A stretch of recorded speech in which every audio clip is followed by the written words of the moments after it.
이제 면접인데요. 저는 이제 어, 면접을 준비할 때 제가 여러 기업의 면접을 봤지만 그 모든 기업들 이제 저 같은 경우는 엔지니어직인데 종합직에도 넣고 또 엔지니어직도 여러 가지로 나뉘잖아요. 이제 IT 기업과 그다음에 기계 쪽 기업으로 이렇게 저는 이렇게 세 개의 분야로 나눴거든요. 그래서 종합직과 그다음에 IT 이렇게 기계 쪽 엔지니어직 그래서 한 몇 군데 됐던데 여기 모든 회사를 일단 다 조사했어요. 그래서 이 기업의 홈페이지를 들어가서 이 기업이 요즘 갖고 있는 문제라든지 아니면은 어, 이 기업이 요즘에 개발하고 있는 것이나 하고자 하는 것들을 먼저 조사를 한 다음에 그리고 이 회사는 어떤 분위기를 갖고 있는지를 조사했어요. 그래서 이런 것들이 정보가 쌓이니까 이게 면접 때 제가 활용할 수 있는 그 스킬이나 말들이 많아지더라고요. 막 돌발 질문이 나오더라도 음, 미리 저는 조사를 했으니까 이렇게 바로 얘기를 할 수 있고 또 밑에 이번에 예상 질문인데 예상 질문 이게 인터넷에 쳐보면은 예상 질문이 많이 나오잖아요. 일본 기업들 뭐 예상 질문 이런 거.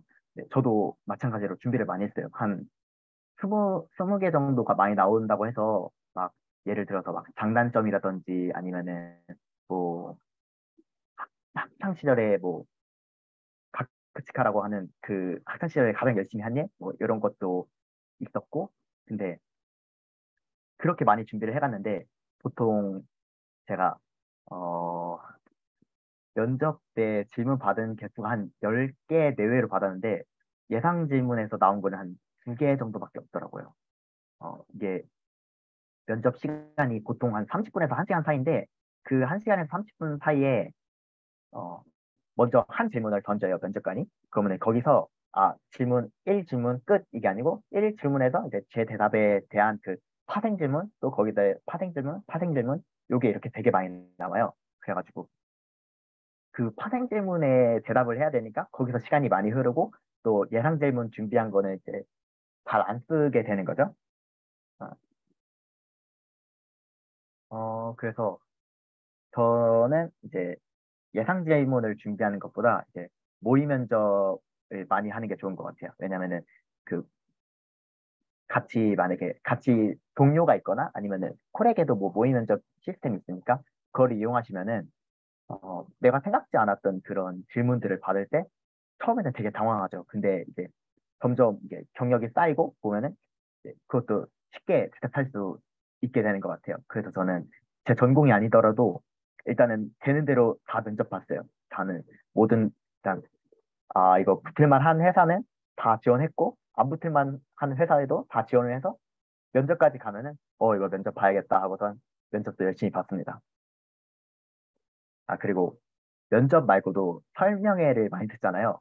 그러면은 설명회도 많이 듣는 게 좋은 것 같아요. 거기서 이제 그 같이 듣는 사람들이 그 사람들은 어떤 질문을 하는지 아니면은 그 임원들이 어떤 말을 하는지 그런 것도 들어두시면은 이제 나중에 자기가 써먹을 수 있겠죠?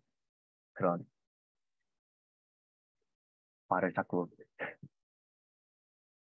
그리고 그리고 대답을 자기가 예상 질문을 외워가시잖아요. 근데 그때 대답을 진짜 혹시 한 글자 안 틀리고 다 외우시려고 하시는 분들 있어요. 막 뭐 조사까지 막 안 틀리고 막 을을까지 안 틀리려고 하시는 분들이. 근데 그렇게 외우면은 이제 대답이 되게 로봇처럼 딱딱하게 나오잖아요.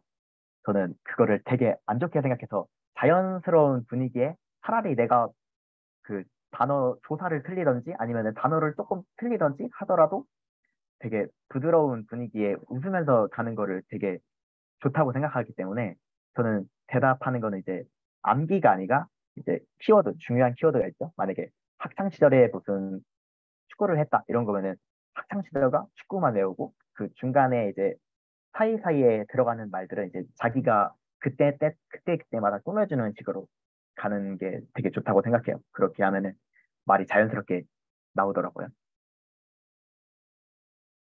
어, 그리고 어, 이게 어차피 여러분들이 인생에서 있었던 일들을 얘기하는 거잖아요. 그거는 자기의 인생은 자기의 인생에 있었던 일은 자기밖에 몰라요. 만약에 누가 저한테 어제 뭐 했냐고 물어보면은 저는 그냥 바로 얘기할 수 있어요. 뭐 어제 퇴근하고 친구랑 같이 농구했습니다. 이렇게. 왜냐면은 저는 거짓말 치는 게 아니고 제가 있었던 일을 저밖에 모르니까. 그래서 근데 이거를 면접관이라고 해서 상황이 바뀌었다고 해서 내가 있었던 일이 나는 거짓말 치는 게 되는 게 아니거든요. 그냥 물어보는 사람이 면접관이 됐을 뿐이고 나는 이제 피면접자가 됐을 뿐이고 대답하는 상황은 똑같은데 거기에 대해서 저는 긴장할 필요가 전혀 없다고 생각해요. 그 왜냐면은 이게 만약에 내가 갖고 있는 이야기들이 자기가 생각할 때는 진짜 아무것도 아닌 거라고 생각할 수 있어요. 왜냐면은 자기가 있었던 일이니까. 근데 상대방이 들을 때는 또 처음 듣는 얘기거든요. 그러면은 그게 시시한 이야기가 아니고 상대방은 처음 듣는 이야기이기 때문에 되게 흥미를 갖고 있을 수가 있어요. 이게 면접이란 게 그 자신의 경험을 얘기하는 건데 그 경험이 얼마나 화려하냐 이거를 선발하는 대회가 아니고 어, 자신의 이야기를 들려주는 거라고 생각해요. 만약에 뭐 화려한 이야기를 해서 뭐 누가 인생을 화려하게 살았냐 이거를 뽑는 대회였으면은 당연히 저 같은 사람은 안 되겠죠. 뭐 되게 평범하게 살았으니까. 근데 그것이 아니고 그냥 나의 이야기를 얼마나 그 사람이 듣기 좋게 되게 전달성 있게 전달을 해주냐가 되게 중요했던 것 같아요. 면접 준비였고요. 그다음에 1차 면접인데요. 1차 면접은 보통 인사과 분들이나 제가 본 회사들은 다 인사과 분들이 많이 나오시고 그다음에 그 인사과 분들 중에서도 1년 차 아니면 2년 차 분들이 많으셨어요. 근데 1, 2년 차 분들은 이제 나이대가 비슷할 거예요, 우리랑. 그러면은 보통 대학교 졸업하면은 한 23인데 바로 졸업을 하고 취직을 하시면은 한 24, 25 정도 되는데 그러면은 그냥 대학이나 뭐 주변에 있는 형 누나들 나이잖아요. 그러면은 그냥 형 누나라고 생각하고 편하게 하시면은 되게 좋을 것 같아요. 왜냐면은 그분들이 요새 일본에는 압박 면접이 없어졌잖아요. 그래가지고 그분들도 되게 우리를 편하게 하시려고 되게 노력을 많이 하세요. 그냥 처음에 면접 준비 한 10분 전부터 들어오셔가지고 그냥 이야기도 뭐 농담도 해주시고 뭐 한국에서 오셨으면 뭐 한국 어떠냐 뭐 이런 것도 많이 물어보시니까 그때 긴장을 많이 풀고 가시는 게 좋을 것 같아요.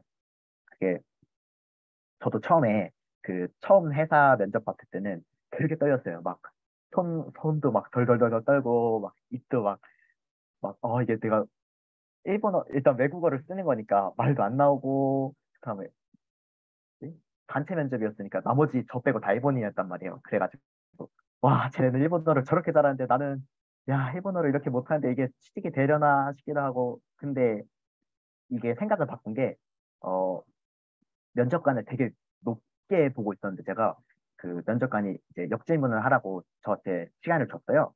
네, 제가 그 역질문 때 어떤 거를 물어봤는데 면접관 분이 잘 이해를 못 하셨다고 해야 되나? 이게 대답이 제 생각과 다른 대답이 나오더라고요. 그러니까 그거에 대해 잘 모르지 그래가지고 제가 거기서 이 면접관도 사람이구나. 그래서 뭐 다 아는 게 아니구나. 약간 이렇게 그러면은 내가 굳이 이렇게 긴장할 필요가 있을까? 라는 생각을 갖게 됐어요.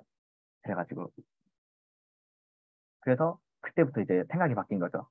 그리고 나머지 회사들도 면접을 볼 때 제가 종합직도 보고 엔지니어직도 많이 봤는데 주로 엔지니어직을 봤으니까 이제 엔지니어직 같은 경우에는 이제 그 1차 면접은 이제 기술적인 부분보다는 이제 이 사람이 어떤 사람인지 인격이라든지 인성을 좀 많이 봤어요.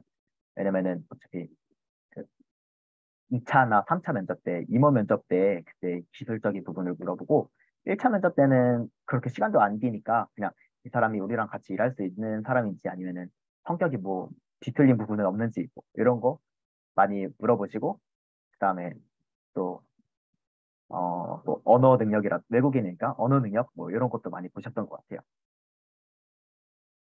그리고 어, 그리고 저는 이제 면접관과 질문을 할 때, 질의응답을 할 때, 이제 면접관이 먼저 물어보고 대답하잖아요. 이렇게 가면은 되게 딱딱해가지고, 저는 그냥, 어, 저도 그 질문 사이에 좀 물어보기도 하고, 제가 준비한 대답으로 가게끔 이렇게 대답도 일부러 그렇게 하면은, 어, 만약에 제가 준비한 대답이 있는데 면접관이 그 질문을 안 하잖아요. 그러면은 제가 일부러 그쪽으로 유도를 해요. 대답을 그거를 물어보게. 그러면은 그 면접관 분도 그거를 물어봐 주면은 저는 준비한 대답을 할 수 있으니까 그것도 좋고 그래가지고 1차 면접은 되게 다 가볍게 봤던 것 같아요. 그냥 카페에서 친구 만나서 얘기하듯이 그런 식으로. 그리고 그냥 미소는 항상 띄고 있는 게 좋았던 것 같아요. 왜냐면은 어, 너무 긴장한 티가 많이 나면은 이제 면접관 분도 어, 제 이야기를 듣는 게 아니고 아, 저 사람 너무 긴장하고 있구나. 어떻게 긴장을 풀어주지? 이렇게 생각을 많이 하고 계셨던 것 같아요. 그래가지고 이렇게 미소를 띄고 그다음에 말을 편하게 하고 그다음에 대신에 그 가끔씩 질문할 때 저의 그 가치관이라든지 그 신념을 묻는 대답을 할 때는 그냥 그때도 그 실시에 묻는 게 아니고 그때는 되게 진중한 태도로 그럴 때는 표정을 바꿔서 해주시면 이제 자신의 말에 힘이 실리니까 그럴 때는 이게 표정 관리도 해주시면서 하시면은 되게 도움이 많이 될 것 같아요. 그리고 이제 임원 면접이 있는데 임원 면접이 보통 2차, 3차 이렇게 돼 있죠. 2차가 임원이고 3차가 보통 사장님이랑 하는 경우가 많았던 것 같은데 저는 이제 임원들도 아까도 얘기했지만 압박 면접이 없어졌으니까 되게 편하게 해주세요. 먼저 들어오자마자 인사도 먼저 해주시고 그다음에 그냥 진짜 농담도 처음에 오면은 농담도 많이 해주시고 저는 친척 어른이랑 얘기한다고 생각을 했던 것 같아요.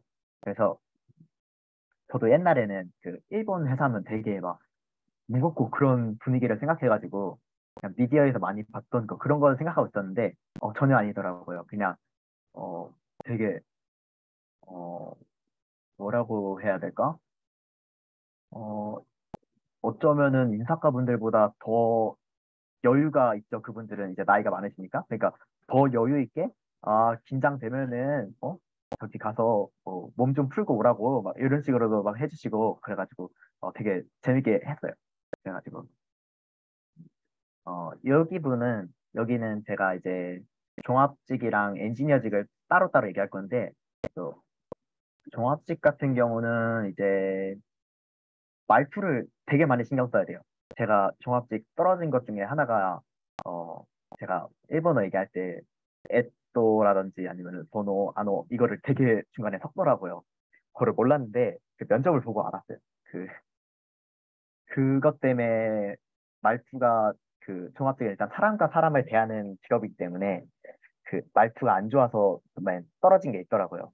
근데 이제 엔지니어직 같은 경우는 사람과 기계가 그 일을 하는 거잖아요. 그러니까 말투를 별로 안 봤던 것 같아요. 제가 말투도 언제는 임원 면접 볼 때 말실수도 몇 번 하고 막 반말도 섞어 쓰고 그랬는데도 그냥 허허 이러시면서 그러시더라고. 그래가지고 어, 확실히 종합직보다는 엔지니어직이 이제 조금 말투 같은 거는 허들이 낮은데 이제 기술적인 자신이 익힌 그 기술적인 부분을 보여줘야 되잖아요.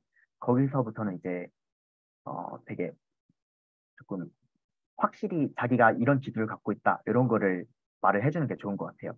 그 제가 IT 쪽도 봐보고 그다음에 이제 기계 쪽도 봐봤는데 IT 쪽은 제가 그렇게 깊게 파지를 못해가지고 그 IT 쪽에서 이거를 볼 때는 되게 말이 안 나오더라고요.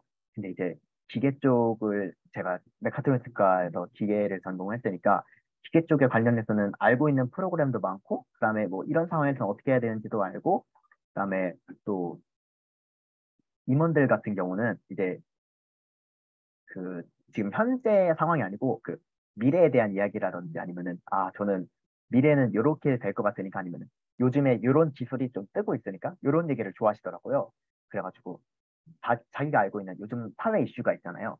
그런 그런 것들에 대해서 이제 그런 것들을 섞어서 얘기해주면 좋을 것 같아요. 저 같은 경우는 이제 제가 면접 볼 때는 그 AI 기술이 한창 그 엄청 화두에 올랐을 때예요. 그래가지고 저는 이제 기술적인 부분에도 기계지만 그 기계가 이제 AI와 뭐 접목시켜서 뭐 라든지 이런 얘기를 굉장히 많이 했어요. 그래서 뭐 코딩과 뭐 기계를 섞어서 뭐 일을 하고 싶다라든지 뭐 이런 식으로 이야기를 했더니 그러면은 임원분이 되게 좋아하시면서 그러면은 자기가 이런 프로그램을 하나 소개를 해줄 테니까 이거를 입사하기 전까지 공부해 올 수 있겠냐 이렇게 얘기하더라고요. 그래서 저는 입사하기 전까지라는 말을 하면은 뽑아줬다는 건가? 이 생각이 혼자 들면서 그때부터 그냥 그때부터 긴장이 확 풀리더라고요. 그래서 말을 잘 하시면은 되게 어르신 분들이니까 되게 좋아하시는 것 같아요. 그리고 다음에 넘어서 이제 면접 시 돌발 상황인데요. 이제 많은 질문을 많은 질문을 받잖아요. 저희가 그 중에서 준비해 간 질문도 있는데 어, 준비 안 해 간 질문이 많을 때가 있어요. 그리고 이 회사에서만 하는 질문. 근데 이게 어, 그 말해도 되는지 모르겠는데 어떤 회사에서 저한테 예상외 질문을 제가 기억에 남는 게 두 개가 있었는데 하나는 뭐였냐면은 자기네 회사에서 어, 되게 많이 발생하는 그 그 상, 클라이언트와의 그런 뭐지 의견이라고 해야 되나? 자주 일어나는 상황을 얘기해 줬어요. 그래서 이런 상황일 때 당신은 어떻게 할 거냐? 이런 걸 얘기해 주더라고요. 어디였냐면은 건설회사였는데 그 건설회사에서 뭐 재고가 뭐 떨어졌을 때 클라이언트한테 뭐 어떻게 얘기를 하고 뭐 공사 진행은 뭐 어떻게 할 거냐 뭐 이런 식으로 질문을 하더라고요. 그래서 이거는 전혀 생각할 수 없는 질문이잖아요. 그런 질문을 받으면 일단은 저는 거기서 바로 대답하려고 하지 마시고 일단은 양해를 구하세요. 대답할 시간을 조금 생각할 시간을 조금 받을 수 있냐고. 그러면은 그러면은 안 된다고 하는 데는 없어요. 그러니까 기다렸다가 그다음에 거기에 맞춰서 대답을 하시면 돼요. 그다음에 또 이런 질문 말고도 되게 추상적인 질문을 하시는 데도 있었어요. 만약에 뭐 당신이 바다에 있는데 뭐 바다에 물고기가 하나도 없다. 근데 누가 물고기를 잡아오라고 시킨다. 그러면 당신 같은 거 어떻게 할 거냐? 이 질문을 듣고 거기서 멘탈이 한번 나갔어요. 와, 이게 무슨 질문이지? 싶어가지고. 그래가지고 거기서도 시간을 좀 주실 수 있냐? 그랬더니 시계를 한번 보시더니 30초 주겠다고. 그래가지고 30초를 계속 태고 계시는 거예요. 그래가지고 와, 이거는 저도 되게 뭐라고 대답했더라? 되게 이상하게 얘기를 했는데, 그런 것도 좋지만, 한 번만 더 생각을 할 수 있냐고? 그랬더니, 그럼 이게 아니구나. 그러면은, 저는 뭐, 여기다가 뭐, 새로운 생태를 만들겠습니다. 뭐, 이런 식으로 대답했더니, 맞다고, 잘했다고, 그렇게 하시더라고요.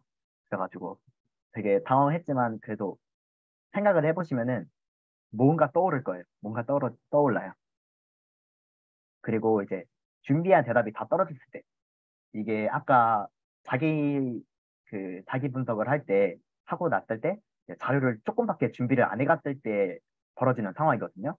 이게 뭐냐면은, 보통 제가 면접이 30분에서 1시간 내외라고 했잖아요. 근데 그렇지 않을 때가 있어요. 제가 가장 길었던 게 이제 1시간 40분인가 50분을 면접을 봤는데, 개인 면접으로. 이제 그분이 계속 물어보니까, 이제 한 시간이 넘어가니까 이제 대답이 안 떠오르더라고요. 내가 인생에서 있었던 일들이. 그래서 이제 그때도 면접관이 무슨 예를 들면 이런 식이에요. 만약에 당신이 뭐 리더십을 발휘한 사건이 있었냐, 아니면은 무슨 팀워크를 중시해서 팀끼리 무엇을 한 일이 있었냐, 이런 거를 물어보면은 네, 이런 식으로 한 5개를 말해요. 그러면은 그 인생에서 그렇게 눈에 띌 정도로 그런 거를 5번 이상 한 사람이 바로바로 생각이 날 수가 있을까요? 라고 질문을 드리고 싶은데 저는 없거든요. 그래가지고 또 머리를 또 쥐어짰죠. 그다음에 시간을 좀 주십시오. 그리고 시간을 좀 받은 다음에 어 초등학교 때 있었던 일까지 내려갔어요. 결국은. 그래가지고 어 그거로 인해서 잘 극복을 했고, 그러니까 여러분들은 저같이 막 준비 조금 하지 마시고 일단 최대한 많이 준비해 가시는 게 이런 상황에 대비해서 좋으실 거예요.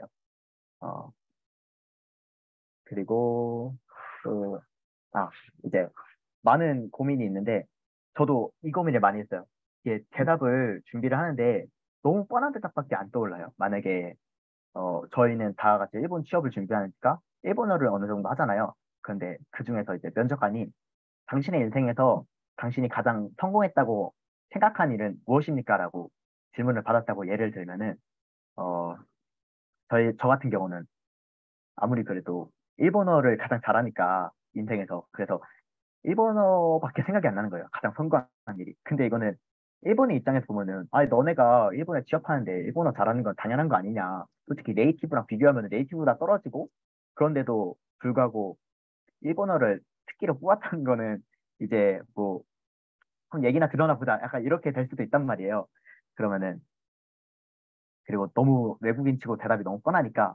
근데 이제 대답을, 뻔하지 않게 대답을 해주면 돼요. 만약에 어, 뭐, 일본어를 준비했는데, 나는 일본에 막 흥미가 있고, 일본 놀러 갔는데, 너무 재밌었고, 막, 그래서, 뭐, 그냥 공부도 학원 다니면서 공부 열심히 했고, 이렇게 하면은 너무 뻔하잖아요.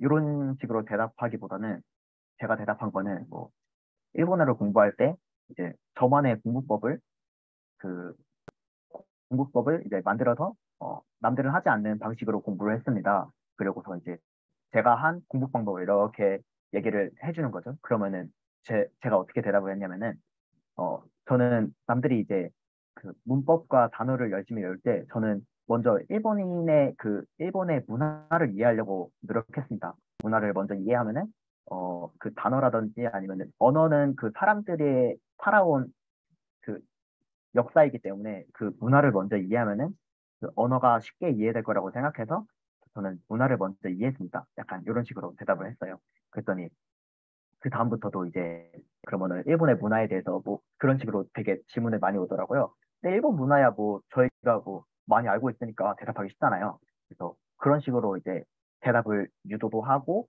이제 저도 뻔한 대답이 아니고 되게 저만의 스토리를 가지고 이야기를 했으니까 되게 듣는 사람도 흡입력 있게 들었던 것 같아요.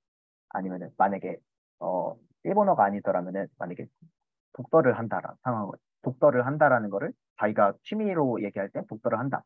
그거는 이제 독서를 왜 하느냐? 라는 질문을 받았을 때, 저는 독서가 뭐 책이 재밌고요. 아니면 뭐 책에 많은 정보를 얻을 수 있고요. 이거는 너무 뻔하다고 생각해요. 저는 저 같은 경우는 이제 이것도 제가 준비한 건데, 저는 독서가 취미인데 어떤 독서를 왜 하느냐 아니면 요새 관심이 있는 게 뭐가 있냐 그러면은 이제 저는 이제 어, 일본이 가장 발달하는 시기였던 그 메이지 시대에 관심이 있어서, 메이지 시대의 상황과 그 사람들의 삶을 알고 싶어서, 예, 그 시대의 작가인, 뭐, 나츠메 소세키나, 뭐, 나자이 오사무의 책을 읽었습니다. 그리고 그 책을 통해서 그 메이지 시대의 사람들의 생활 양식이나 그런 거를, 어, 엿볼 수 있었습니다. 이런 식으로 대답을 준비했거든요. 그거는 같은 독서를 얘기하는 거지만 이제 되게 뻔하게 얘기하는 사람과 아니면 자기만의 이런 거를 갖고 있고 그다음에 확실히 뭐 메이지에 딱 얘기하면은 이제 거기서 또 집중이 딱 되잖아요. 그런 거는 되게 차이가 있는 것 같아요. 그리고 또 이제 역질문이 있는데 설명회라든지 아니면 면접 때 역질문을 되게 많이 물어보시잖아요. 저는 제가 이 단체 면접 때 사람들이 어떤 역질문 하나 들어봤는데 되게 그 뭐지? 저는 뻔한 거를 진짜 싫어해서 인터넷에 치면 나오는 것들 있잖아요. 그냥 면접관님은 어떨 때 행복을 느끼시나요? 아니면 어떨 때 보람을 느끼시나요? 뭐 이런 것들.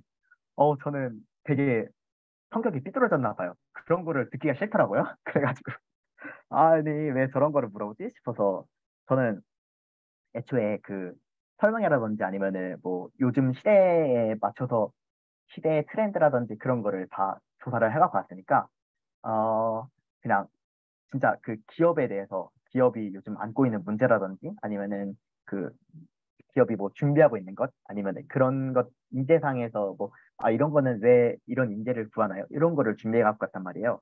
그래가지고 어 그런 질문을 했어요. 그랬더니 언제였더라? 어떤 때는 어느 기업은 사장님이 직접 설명을 해주셨는데, 제가 이런 질문을 했어요. 그 기업에 대해서. 그랬더니 사장님이 대답을 해주시고, 나중에 제가 그 기업에 이제 임원 면접까지 갔단 말이에요. 이제 그 기업에서 이제 사장님이 나오시더니 저를 알아보시더라고요. 그때 그 질문 했던 분 아니냐고. 그래가지고, 맞아요. 하고서. 그러니까 저는 이런 식으로 되게 뻔한 역질문이라고 해도 그런 뻔하게 뭐지? 아, 저는 좋은 사람이고 착한 사람이에요. 이런 인상을 남기는 게 아니고, 아, 저는 진짜 이 기업에 관심을 갖고, 그다음에 진짜 궁금합니다. 이렇게 인상을 남겨주는 게 되게 좋다고 생각해요. 그것도 되게 좋은 기회라고 생각해서, 그래서 설명회 때도 굳이 면접뿐만이 아니고 설명회 때도 좋은 질문을 많이 해주시면 이렇게 면접까지 가서 이렇게 기억에 남는 사람이 될 수 있습니다. 그리고 어, 또 뭐가 있지? 아, 그리고 맞아. 제가 그 질문 쓰려도 안 쓴 게 있는데 요새 일본에서 어, 얼마 전이었나? 그 키시다 총리가 그 일본 디지털화를 한다고 하는 기사를 들었어요. 그래가지고 이거를 제가 이거는 나중에 내가 역질문할 때 써먹어야겠다 하려고 했는데 이미 그 내정을 받아가지고 못 썼는데 어, 그, 이거를 쓰시면은 좋을 것 같은 게, 그, 총리가 그 정책으로 그 디지털화를 한다고 발표를 했는데, 이 기업에선 디지털화를 어떤 부분에서 디지털화가 이루어지고 있나요? 라든지, 뭐, 이런 것도 질문을 하면은 되게 인상에 남을 것 같아요. 좋을 것 같아요. 네. 어, 그리고 이제, 아, 맞아. 저도 불합격도 많이 받아봤는데, 불합격 통보를 받잖아요. 그거는 이제 메일이 오잖아요. 그거는 저는 거기다가 이제 뭐, 감사합니다. 저 좋은 기회가 되었고, 또, 뭐, 이런 식으로, 메일을 보냈어요. 그랬더니, 이제, 그쪽에서도 피드백을 해주더라고요. 면접 피드백을.